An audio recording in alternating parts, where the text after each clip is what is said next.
Hello everyone and welcome to the second session of Scratch. So last session we moved things around. We got our cat walking along the boardwalk or whatever you chose, and we looked at costume changes and organizing the overlay and the background. So today we're going to focus on a little bit more of movement, and we're going to make it so we can actually control using the keyboard the sprite on the actual stage. So the first thing I'm going to do is change the sprite, okay, because we're going to be moving things around. And if you really are happy with this once we finish, then by all means look at a sprite and see whether or not you can change the direction of that sprite as we move around. So the first thing I'm going to do is that I'm going to come down to here and I'm going to choose a sprite, and I'm just going to choose the ball. You can choose whatever you wish, it's completely up to you, but I'm just going to have the ball here, and I'm not wanting the cat sprite anymore, so I'm going to click it and then click the dustbin and get rid of it. Okay then, so make sure that you're in the ball because we're going to write the code for this ball. That's what we're going to do. And if you remember, the area on the left has all your jigsaw pieces, all your code pieces that we're going to put together. So what we're going to do is that we're going to get the ball to move, and we're going to get it to move forever, just moving. So it won't stop until we actually say stop. So what I'm going to do, I'm going to left click and drag in. I'll just make it bigger for you so you can see it.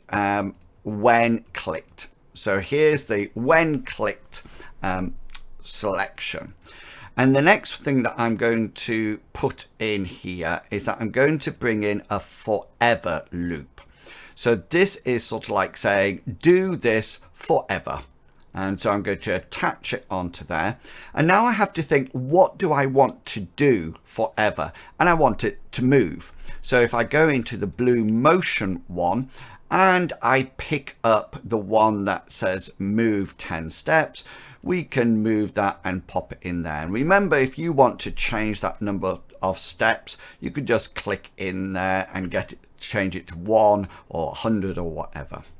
Now, you might be able to think about something here, because if that ball moves for 10 steps forever, you can probably imagine that it's just going to go shooting off the stage and we're going to lose it in oblivion somewhere.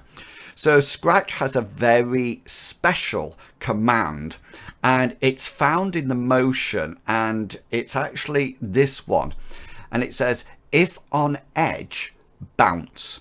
And what this means is that whenever it actually gets to an edge, it won't leave, it will actually come back and bounce. So I'm going to click this in just underneath there. So it's constantly checking it, absolutely constantly checking it. So you can see my ball on the stage here. So we're going to press the green and off it goes.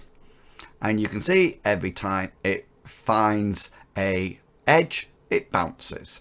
Now, this is not going to be a very exciting game. I am going to show you later on how you can click on things and make them explode.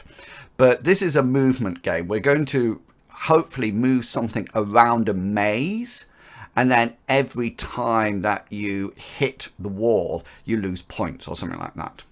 Okay, so at the moment, it's pretty basic. So I'm going to stop it from going. And we're going to bring in some control from the keyboard.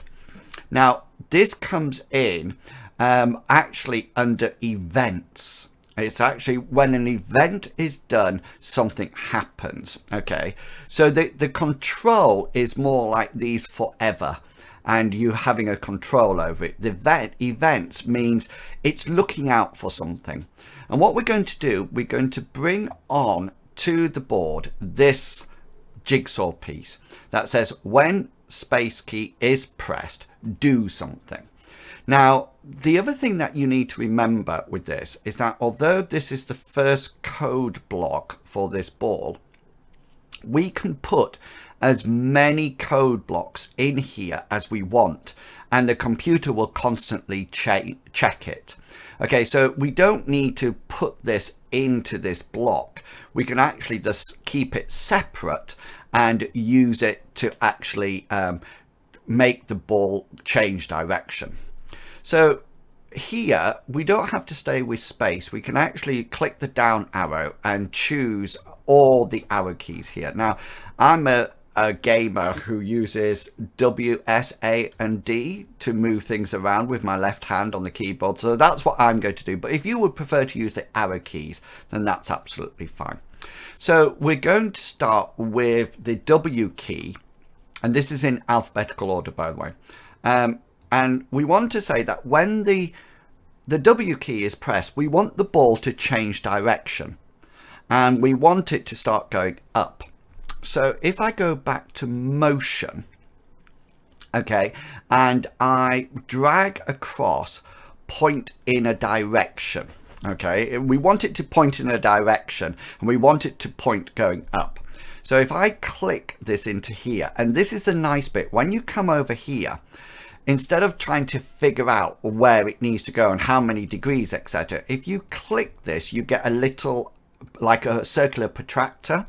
And when the W key is pressed, we want it to go up. So I can left click and move this like so. Okay. And now I can leave that now. And now if we press green, here it goes backwards and forward. Bong. Now, if I press the W key, notice what happens. It started to go up and down now because I changed the direction. I pointed it in a different direction. Okay then, so I'm going to stop that.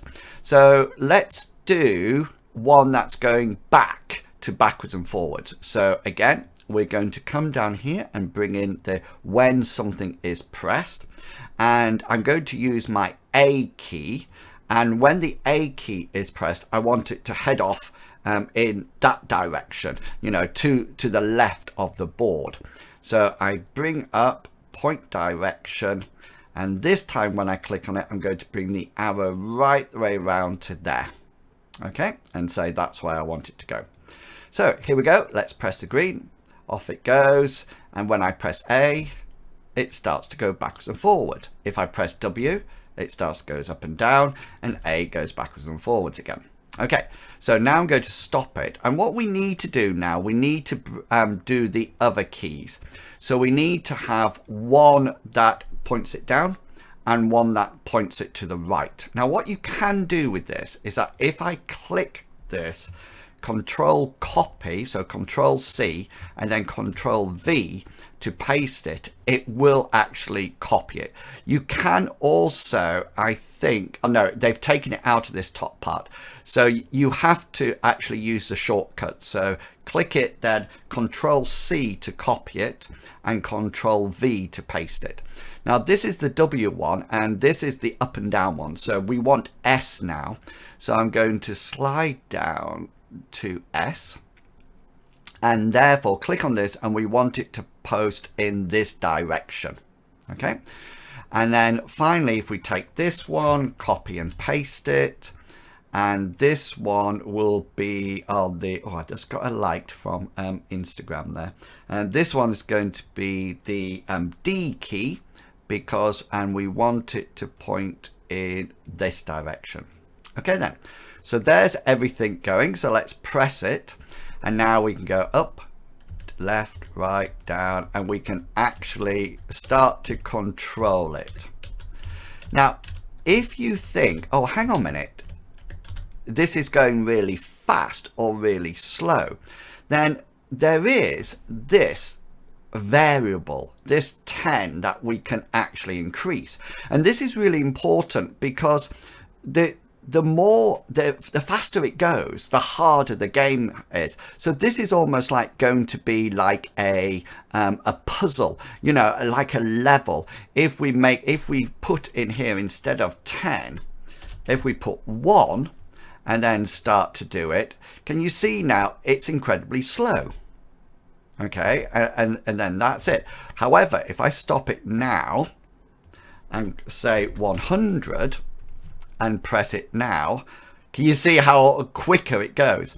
So we've actually got an idea here for a level in a game, and we could actually alter that to make the ball move faster or slower.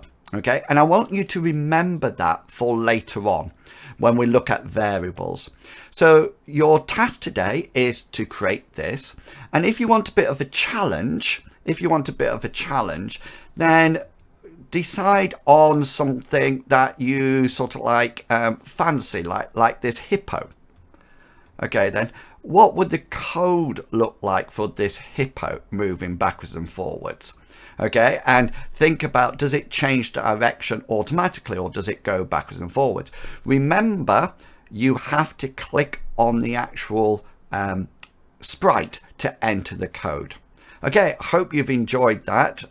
Don't forget to save it, and by all means share it in the teams. Okay, I'll put a link to that and you can come along and we can share what we've made with each other. Okay then, so yeah, enjoy that, and I will catch you in the next lesson. See you soon.